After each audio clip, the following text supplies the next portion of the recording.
back to the DSN, and I'd like to thank Dave. That was a good call because let me tell you something.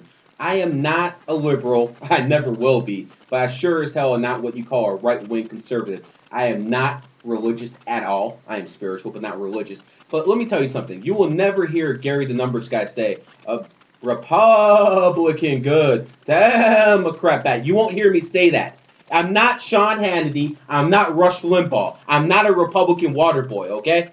Don't ever get the two things confused. But if you look at the big picture between what Republicans do and what Democrats do, I cannot support people just getting handouts. I cannot support people or animals popping out kids every 9 months to get a welfare check. I cannot support that. And that's basically what the Democratic Party does right now. Okay, sure, there are a lot of good people who need help, a lot of them.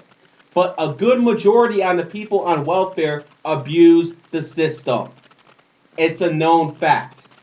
And if you want to argue about this with me, go right ahead. 216-862-0632.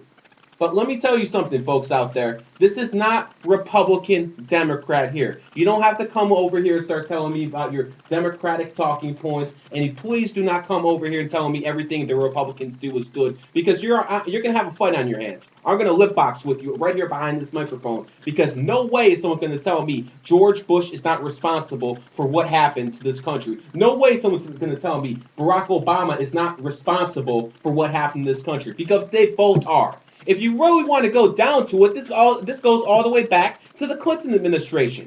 When the Clinton administration basically got rid of the Glass-Steagall Act. And basically what the Glass-Steagall Act was it basically separated commercial banks and the banks you go to I forgot what they're called, but basically separated two different investment banks and commercial banks. There, I got it.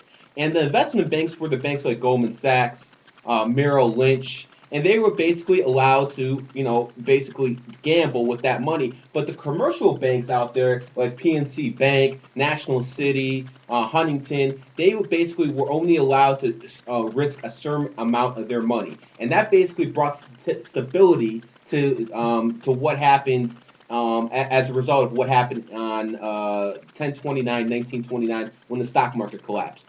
That's one of the biggest key factors that they basically, the Goldman people at Goldman Sachs went up to the Clinton administration, basically said, we need this law removed. And the people of the Clinton administration basically said, okay. And when Bush came in, he had his boy in the Treasury Department called Henry Paulson, who used to be the CEO of Goldman Sachs. And basically, think about it this way.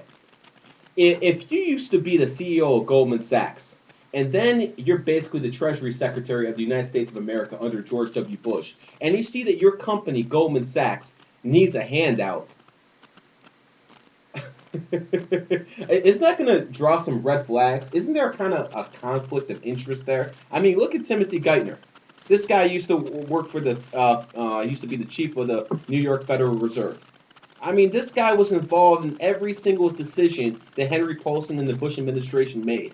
Yet now he's working for Obama. Come on, guys. You have to see this is nothing but a dog and pony show. I mean, you ever see Whack the Dog? It's absolutely ridiculous what goes on in the United States of America. But just to get off the Obama subject for 1 second, but we'll actually not off it, basically switch the terms of the topic for a second.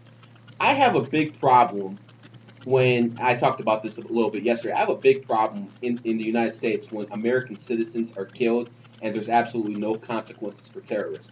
And this is what I'm talking about. We have new Jedi pirates. I'm not even sure what to call them. Maybe we should call them the new high-tech pirates of Somalia. Because these people are basically hijacking yachts, hijacking oil takers, and basically demanding bribes. And the worst part about it is, people are paying it. Governments from around the world, from Russia to France to the United States of America, are paying the terrorists. They're dealing with terrorists. And this is what I don't understand. Why doesn't the United States of America go in there with 20,000 troops, wipe all these pirates out, and be done with it? Why do we have to deal with these pirates in 2011? I mean, do I have to tell you what the Marines were basically started for? Do you know the Marines, better known as the Devil Dogs? Do you know why they were founded? They were basically founded to fight pirates, because that's what America was dealing with in the 1700s. Terrorists who were calling themselves pirates at the time. And now in 2011, we still have pirates off the coast of Eden terrorizing people, and the United States government doesn't have the balls to do anything about it. Where are the days when Ronald Reagan was president, and if Gaddafi did anything bad, he'd bomb Libya? You think these terrorists would do anything even close to what they're doing if they actually had any fear of the United States of America?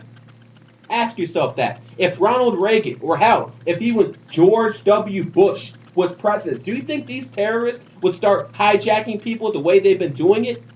And let me tell you something. This isn't a Robin Hood story.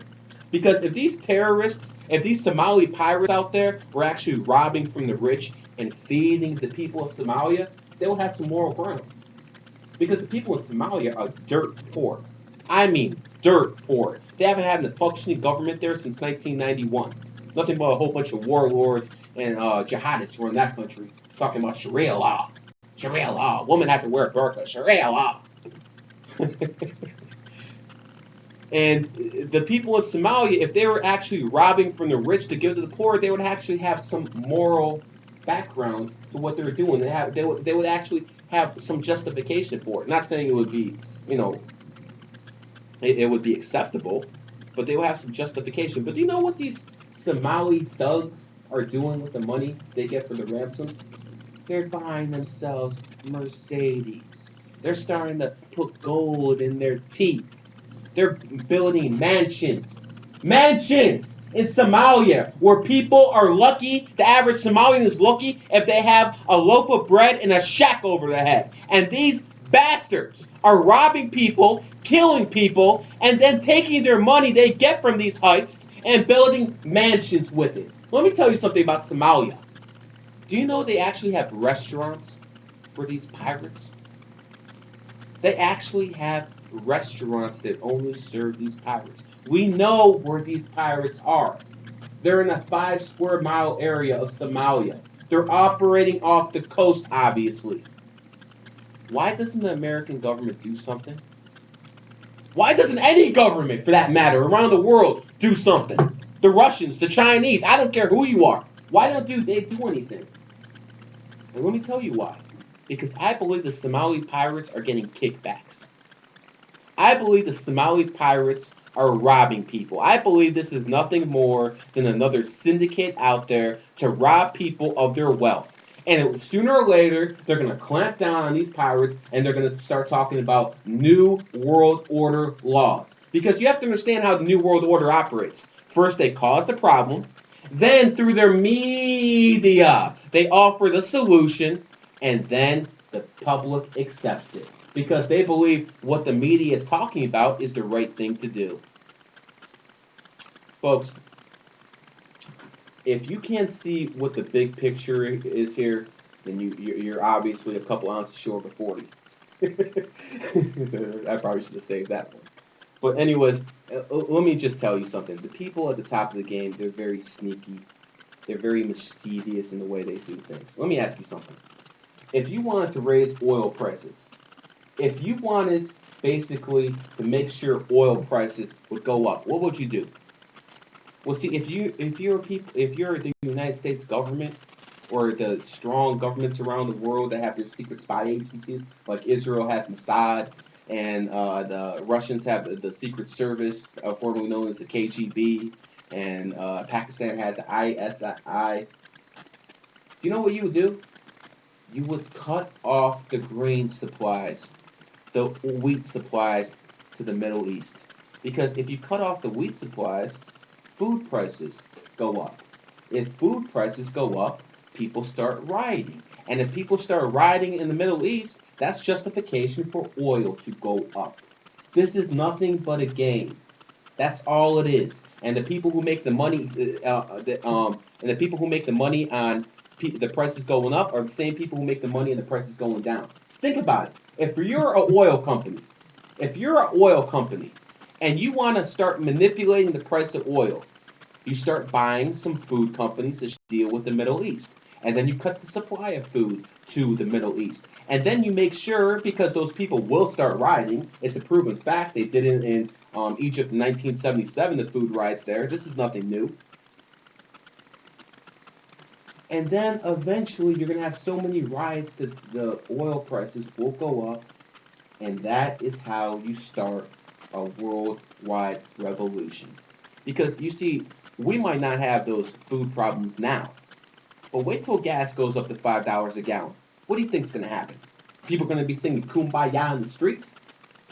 You're sadly mistaken. You believe that's what's going on.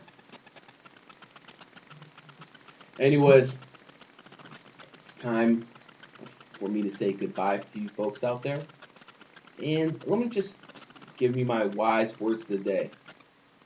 And I'm always going to tell you guys this. Remember, you know, Dave, when he called, he started talking about the Republicans always start war. Well, if you think about it, war is the only thing that got us out of the Great Depression, World War II.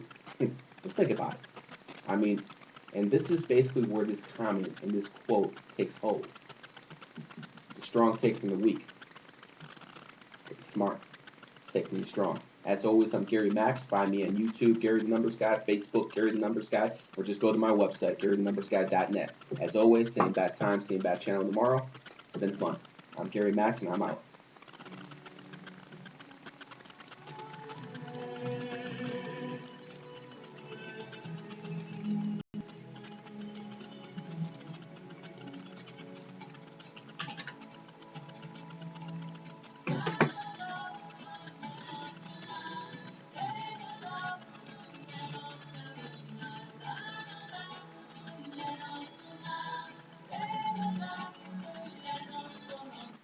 One swift wrong button, I closed the room.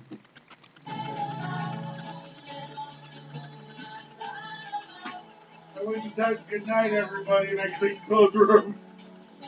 Oops. That wasn't a bad crowd in there today. No, it's pretty good.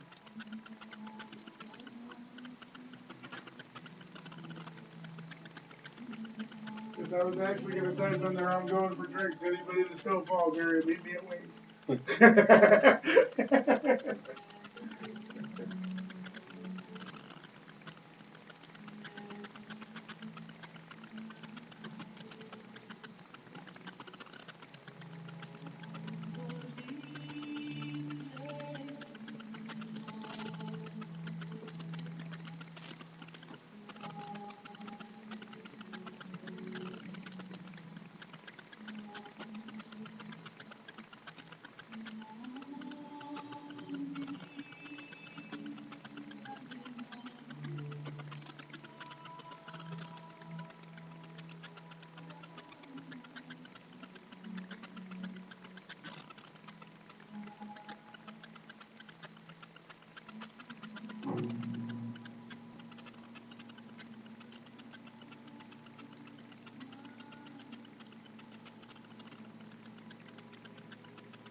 We give you the truth, the whole truth, and nothing but the truth. I want the truth. You can't handle the truth. TSN on Cleveland.com. Did you know you can get Cleveland.com on the go? The Cleveland.com mobile site gives you all the latest news, sports, entertainment, weather, and more, all on your smartphone. If you're on the go, get Cleveland.com on the go. Visit Cleveland.